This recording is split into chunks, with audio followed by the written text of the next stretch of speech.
ultimate fishing authority in the Northeast, the Fisherman magazine. No guessing, just catching.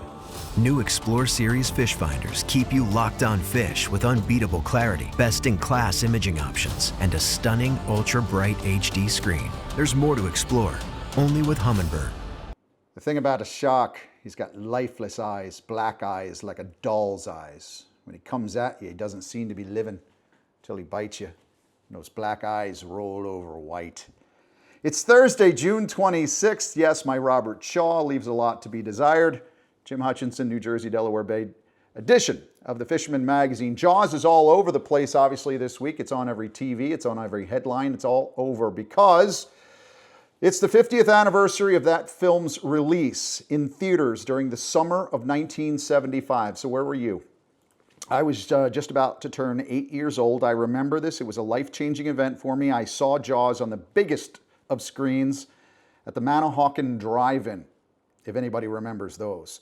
We're getting bombarded with Jaws references this week, so I figured why not join the fray? It's only a week. Throw my own cliches around. My wife always laughs when we have Jaws on TV and I start doing it quote for quote. She goes, I don't even know why we're watching a movie. Why don't you just sit there and do it? Of course, now life is stranger than fiction, if you think about it. The entire Jaws franchise built upon real-life events. That Quint scene aboard the Orca when he speaks about the secret bomb mission, delivering the Hiroshima bomb. 1,100 men went into the water, 316 men came out, and the sharks took the rest, June 29th, 1945. The Indianapolis, the USS Indianapolis, was actually sunk on July 30th, 1945. The fact that doesn't take away from that brilliant monologue by Robert Shaw as Quint, but it's eerily similar to the overseas headlines this week. But yeah, it was 80 years ago, the USS Indianapolis was sunk by a Japanese submarine torpedoed on the way back from the island of Tinian Taledi after delivering the payload which would end World War II. If you're looking for a good book to read this summer, in between tides, I highly recommend In Harm's Way by Doug Stanton. Tells the whole story of that sinking of the Indianapolis and the sharks and the court-martial that came after that. And of course, Jaws, the book by Peter Benchley, was based on a series of shark attacks here at the Jersey Shore in July of 1916. Pulled them off my shelves. 12 Days of Terror by Richard Fernicola is one of them, an enjoyable read.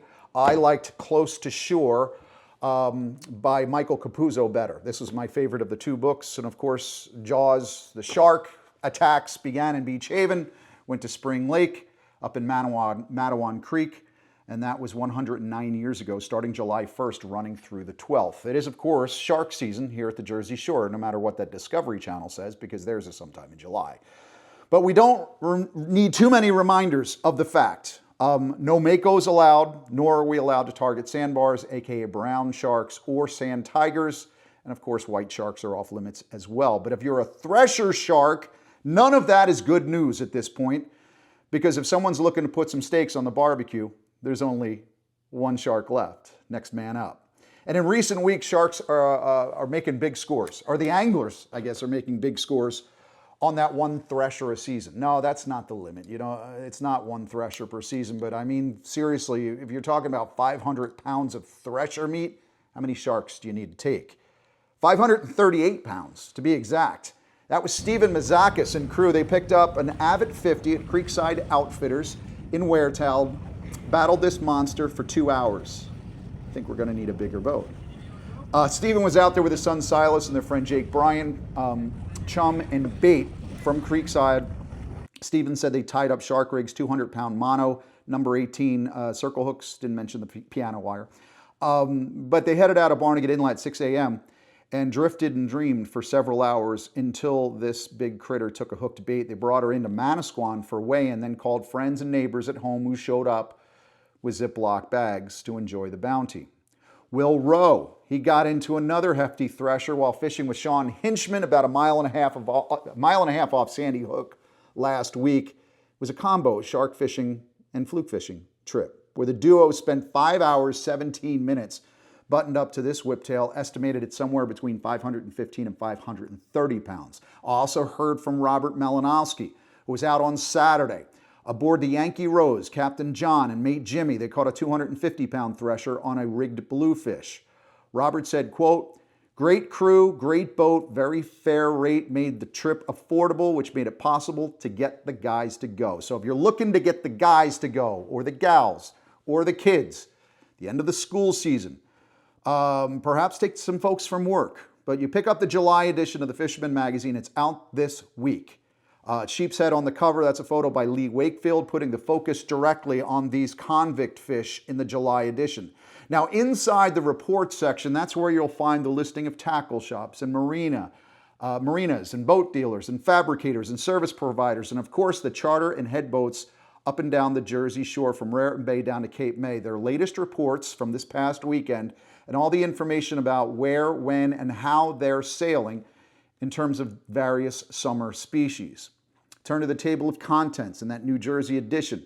For the local features you'll find there, that is the feature story, Captain Qua Win on Sheepshead, Pro Tips and Tactics. My friend Tommy Melton does a freshwater article on the Nico rig versus the Wacky rig. One is vertical, one is horizontal for largemouth bass. Jerry DeGennaro, wife of Captain Dave, mom to Nick and Max. Funny little story about being married to a fishing addict. Nick Honicheski hits the summer beaches at dusk and dawn to catch fish and avoid the badge checker's wrath. And finally, Scott Newhall. He looked at the awful southerlies we had during the summer of 2024 and focused on what he was doing then to get out of that south wind when fluke fishing. So hopefully we don't see that again this season. Now, also in there is my editor's log. Bluefin Existentialism. Read it, and hopefully it'll make a little bit more sense. You've got our calendar of events, product news, the latest reports, over 10,000 words worth that we compiled late Sunday to go to print Sunday night. You've also got the entire glossy section of information to hold you over during the month of July. The July glossy edition of the Fisherman magazine is out now. Jim Hutchinson has a breakdown of the management mumbo jumbo. Mike Hatchie has what you need to know if you're planning a trip to the Nantucket Shoals for dinosaur fluke. Going offshore, William Graham has an informative article on safety, strategy, and success. If you're new to tuna fishing, this is a must-read article by Captain Jim Frieda on how to prepare for that first tuna trip. Want to target bluefin tuna? Captain John Raguzzo has his pro tips and advice from his personal obsession. To get all this and more, be a subscriber to the Fisherman magazine. When you subscribe, you get 12 glossy print editions, 26 digital editions to your inbox, this past weekend's reports, full access to the website, and more. As a subscriber, you can also be part of the Dreamboat Challenge and win a new Steigercraft powered by Yamaha, and compete for a rigged-out kayak from Yak Attack. Subscribe now. So sitting right here at my desk, busy working on Tuesday, I got a message from a buddy fishing up at Barnegat Bay telling me that guys are keeping 25-inch and over, but they're releasing those smaller fish, 24s, 22s, sending the small. I'm like, the limit's 18 inches, but so it must be a pretty good bite. Don't you just love the fact that your retired friends are quick to point out when they're catching fish and when everybody else is scoring jumbos?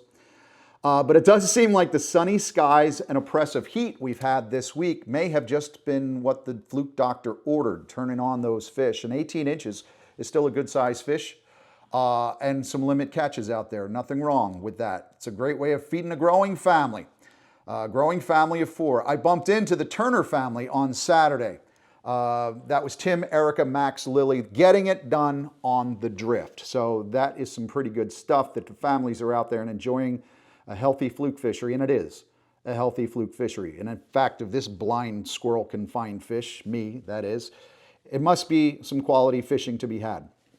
Truth be told, though, a lot of folks at this point, and this is all along the Jersey Shore, the spot, the Lafayette, some people call them, the Cape May goodies, but spot, the fish, has been really spread out into the northern stretches of the Garden State, unlike what we've seen in years past. In fact, everybody I'm drifting past telling me, spot is getting it done. I actually snagged up this rig, pulled this one up on Saturday morning, one method of drifting those spots.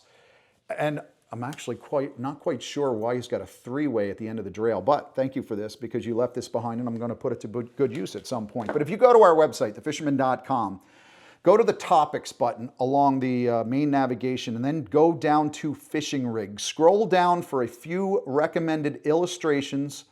One is a weak fish rig, which honestly is ideal for drifting bigger baits like spot for doormat flukes. Fluke, it uses that drail, 3 to 4 feet of leader material. That drail just kind of goes through and that spot's going to be drifting along behind it. But if you're going to be using spot, you're going to go back to the old school advice, especially. Think about the way we were taught fluke fishing with the killies, right? And when you get that bite, you bow to the fish, because a lot of times, especially with these big spot, fluke's going to come up and grab it. A big jumbo fluke will engulf it right away, so you're going to do the hook set, but a lot of times they're just grabbing it by the tail, immobilizing it for just a quick moment before opening up and swallowing that whole fish. And that's going to be the tough part when you bow, give it a second, and then set the hook. If you want to get your own spot, they're pricey at this point, $3, $4 a clip, I think, at local tackle shops. But if you want to catch your own, you can use a sabiki rig around the docks, especially a dock where you've got a cleaning station, because those spot are going to get up there in that in all that refuse, right, from the dead fish. And you can load them up in a pen to get you through the summer. If you don't have a live well on board, Engel Coolers makes a pretty cool 30-quart live bait pro cooler that comes with a rechargeable aerator. That one runs you about $160. They do have smaller versions if you want to save some space on board and save a little bit of money. But it'll come in handy right now if you want to go out and try to drip live spot for jumbo fluke. It'll also help you in the fall when it comes time to putting down some peanut bunker for various fish species. Now, you don't have to use live spot, like I said. Grace Mitzenway out of Chadwick Beach Island ran her 18 Boston Whaler Dauntless North on Tuesday. Caught this 26-incher in the upper stretches of Barnegat Bay on a standard high-low rig with a 4-inch spearing. Grace has been gunning for this rug, a new personal best since she was only 5. Nice fish, Grace. Now, in addition to the Barnegat Bay, the river and bay bite is still going strong throughout the state. Think Navesink. Still waiting to see the Raritan Bay start to turn on, which it should pretty soon. I know the head boats and charter boats are catching fish, but at some point we're going to see the land of doormats really catch fire up there. Farther south, Jim here checked in a fine pair of fish on Tuesday at Boulevard Bait and Tackle in Ocean View, 5.36 and a 4.72, a solid brace of fluke there. In his weekly fishing report here at thefisherman.com and also in the July edition, Captain Dave at Absecon Bay Sportsman Center said the summer flounder bite has been well above average in that vicinity. Think Absecon, Inlet, Little Bay, Great Bay. But Dave said his customers are saying, quote, best is, he said the customers are saying it's fantastic, but Dave's forecast for the rest of the summer, he said, quote, the best is yet to come, while adding that those larger spot Cape May goodies are in the creeks in pretty good numbers, so that's a good sign. Tom at Surf City Bait and Tackle, meanwhile, noted the multi-species approach to LBI action last week, said one angler who frequents the shop has been finding sheepshead, triggerfish, flounder, bluefish, and striped bass. One thing that we've talked about in recent weeks too, from that LBI stretch all the way north into Monmouth County, down into Atlantic and Cape May County, is the surf bite on summer flounder. It's been really good. Jimmy Leone from Tsunami was doing some product testing the other day. Product testing. He works at Tsunami. That's like me doing product testing. I'm doing an editorial project. I won't be at my desk. Anyway, Jimmy was fishing with the new 3000 Tsunami Shield and Tsunami Saltex Inshore 7.5-foot medium heavy. A lot of folks are talking about some of the great new products, the new gear coming from overseas for Tsunami. You just got to keep your eyes out because we're still dealing with that tariff issue. But hopefully that's going to right itself soon enough. By beach or boat, Fight Club from Fish Bites makes a great bait. I've been using these the smaller ones. The label's already washed out. I think it's the 4-inch. You can put these in the surf, put them on a bucktail. I use them on the boat, on my lower bucktail. You can put, what I'll do, typically when I'm surf fishing, I'll take a backpack and load the backpack with trays full of jigs, jig heads, bucktails, put my leader in there, throw some of these envelopes of fish bites or maybe some buckets of gulp. but it's a great opportunity to kind of lighten the load when you're in the surf bite for Fluke, because you got your 7.5 inch or your 7.5 foot rod and reel outfit, the 2000, 3000 series reel, a backpack filled with gear, maybe a soft cooler bag to put your catch in at some point as well. I have been using the fish bites a lot, and I want you to keep this in mind too, because if you got the Fisherman subscription a couple of years ago, you might still have one of the packages of 6-inch fish bites, the Fight Club, the Gulp, the Grub, or the Grub looking thing. I'm mixing the two baits. But these make a great bait when you're fluke fishing on those party boats this summer, because those Fight Clubs really stand up to a lot of critters taking nibbles at you. But again, I'm continuing to go the artificial route, even though my stubborn friends keep saying, try some spot, it won't kill you. On this week's Open Boat, another special episode that premieres this Sunday night, Jenny is sticking to her roots of fishing, fishing the beaches, getting her rod bent on summer flounder. The big video is going to come out on Sunday, but here's a little sampling of what's to come and what's going live this Sunday night on Open Boat. Hey guys, Jenny here. I have a real treat of an episode coming for you guys at this week's Open Boat. I'm taking you guys on the beach and we're soaking up the sun and catching some fluke. And we also have some guest stars of this Open Boat, including dolphins and ospreys and sand fleas. It's a really scenic episode and you get to hear pure excitement as I catch some fluke. So stay tuned this Sunday at 6 p.m. for episode 104 of Open Boat, and I'll catch you guys out there.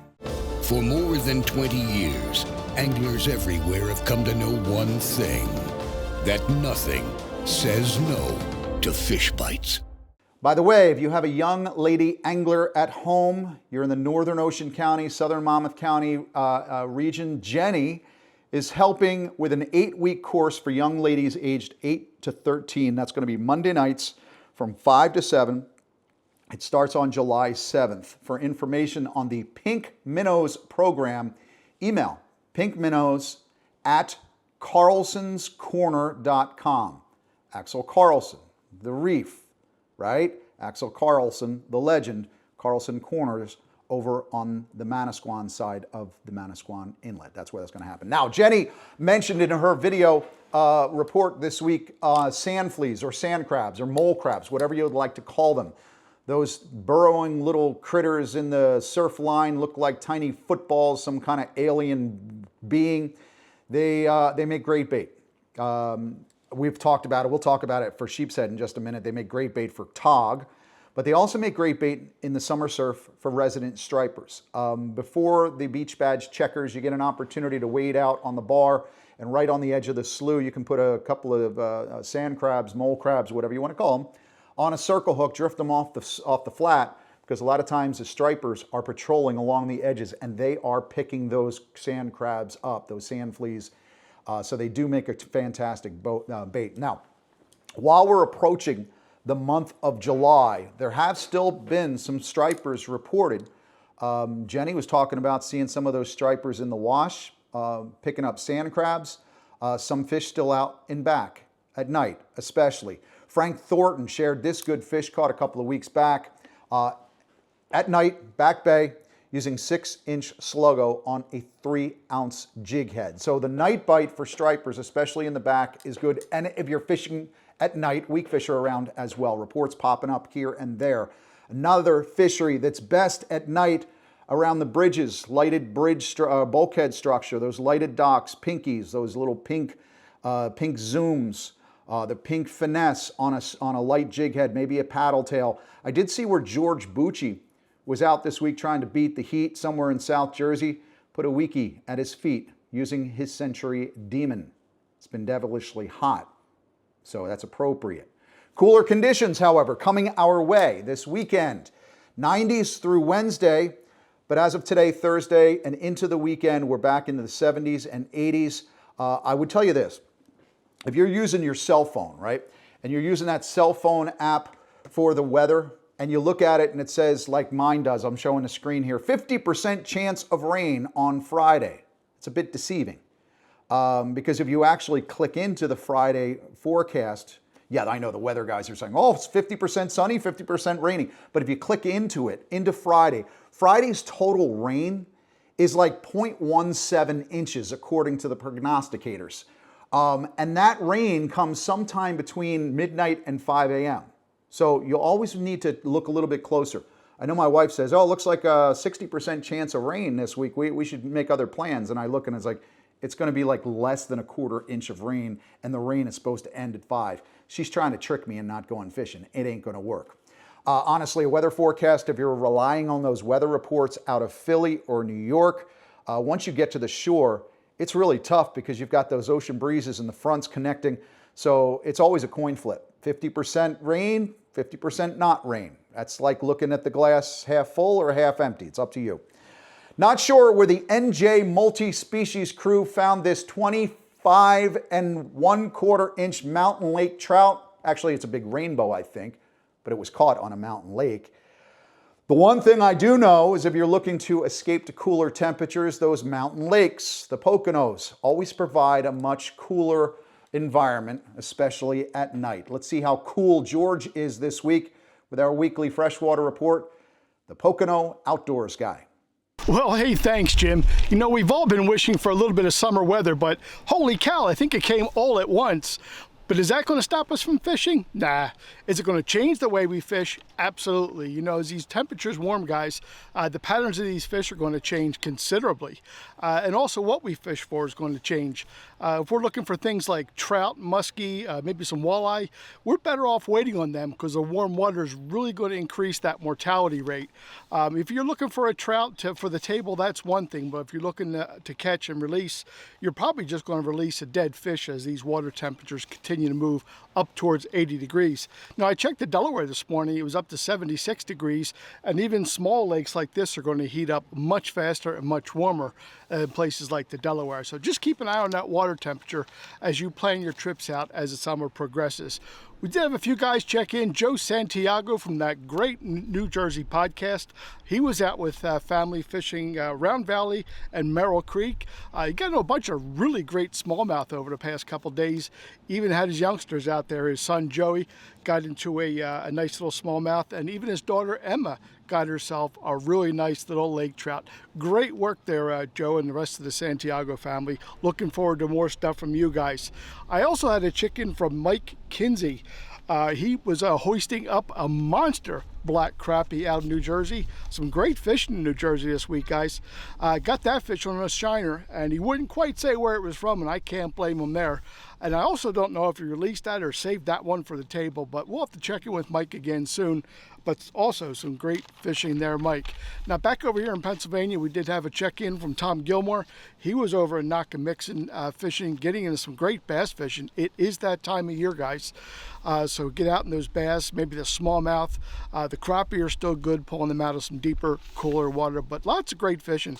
Just be sure you stay cool, get out, and get on them. From Pennsylvania, I'm George, your Pocono Outdoors guy. Cedarflex.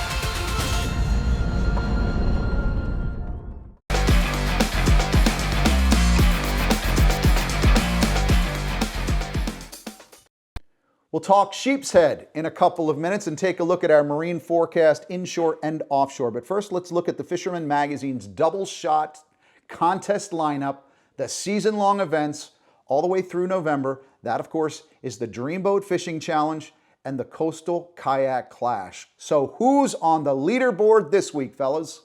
Here we go with the Dreamboat update. First, we have Long Island subscriber Joe Lacossi of Ridge, New York, with an 8-pound fluke weighed in at Miller Place Bait and Tackle, putting Joe in third place in the fluke category. Next, we have Jeffrey Harrison, digital subscriber, with his second entry of the contest, with a fluke coming in at 9.65 pounds weighed in at Fishing Factory 3 in Connecticut. This entry places Jeffrey second in the fluke category. Then there's John Rasulo, a Long Island subscriber from Island Park, New York, with a 2.3-pound porgy weighed in at Bay Park Fishing Station, which places John sixth in the porgy category. Our final entry for the week is from Long Island subscriber Thomas Lucas of Mastic Beach, New York, with a 2.4-pound porgy, which placed him fourth in the porgy division. So we end the week with the leaderboard at 10 points For Rashawn Williams, Jeffrey Harrison has 17 points in second place, and at 19 points, Thomas Luciano is still holding first place. Are you the best angler in the Northeast? Well, now is your chance to prove it. The Fisherman's Dream Boat Contest is back. Win this Steigercraft center console powered by Yamaha along with these other great prizes. Fish hard and weigh in as many of these species to be top on the leaderboard. What's the catch? You must be a subscriber to the Fisherman magazine. All it takes is one fish on the board to win a great prize, so however you fish, you have a shot. For all the details and official rules, visit thefisherman.com. It was a slower week in the CKC with just 4 fish making the board, but there were still major changes at the top of the tournament. We had a pair of bonito hit the board, a third place 21.5 incher landed by Dustin Stevens, and a 21 3/4 incher that now holds second place caught by Todd Trions.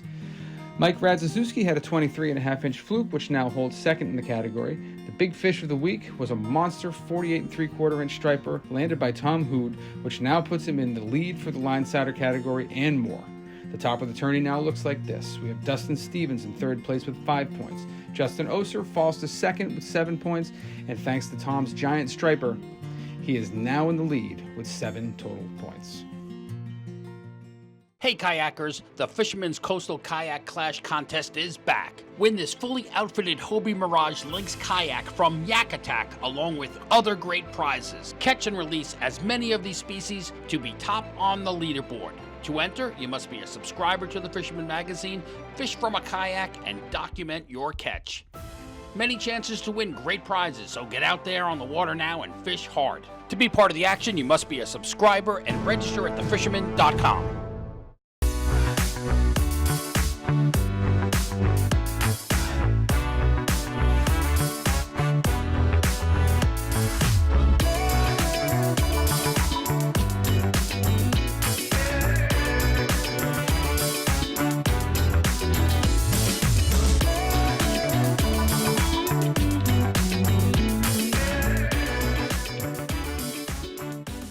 I mentioned the July edition of the Fisherman magazine with Sheepshead on the cover and a comprehensive article written by Kwa Win on how to catch them.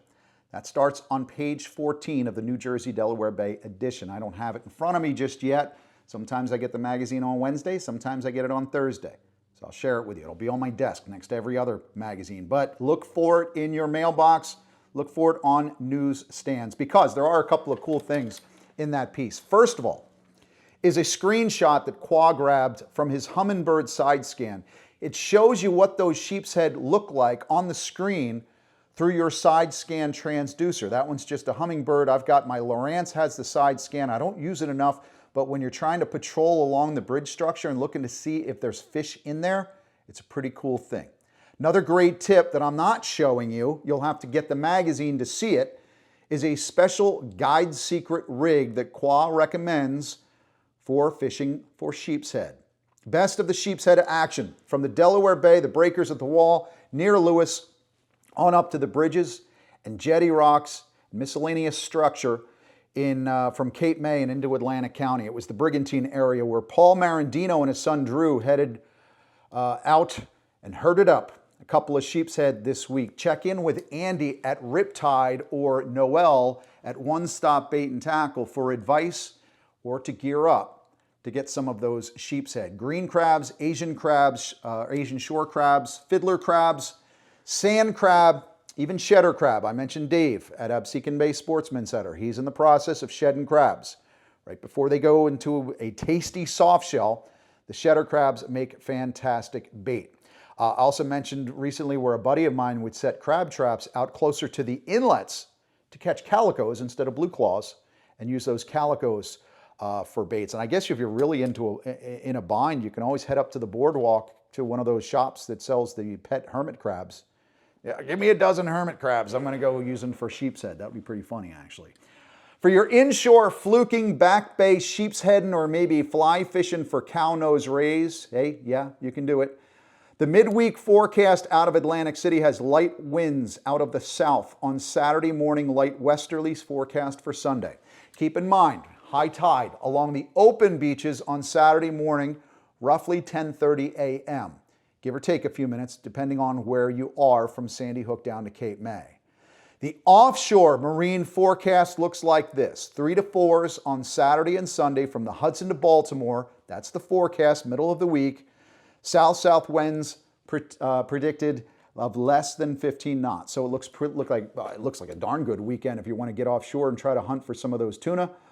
Keep in mind, bluefin, the limits, the adjusted regulations will take place next week. That's on July 1st. But we do have some good reports of tuna finally coming into the area. And if you're looking for good water, by the way, I just saw this week, the Canyon Runner crew, they have an exclusive sneak peek offer into their Canyon Runner CR map and tracking system. That's part of their entire coaching and intel service. Go to canyonrunner.com/CR map.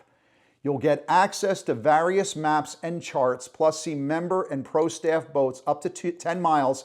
It's free access through July 4th. So you've been thinking about this thing, you want to check it out, go to that website, get that special offer, get on that CR map.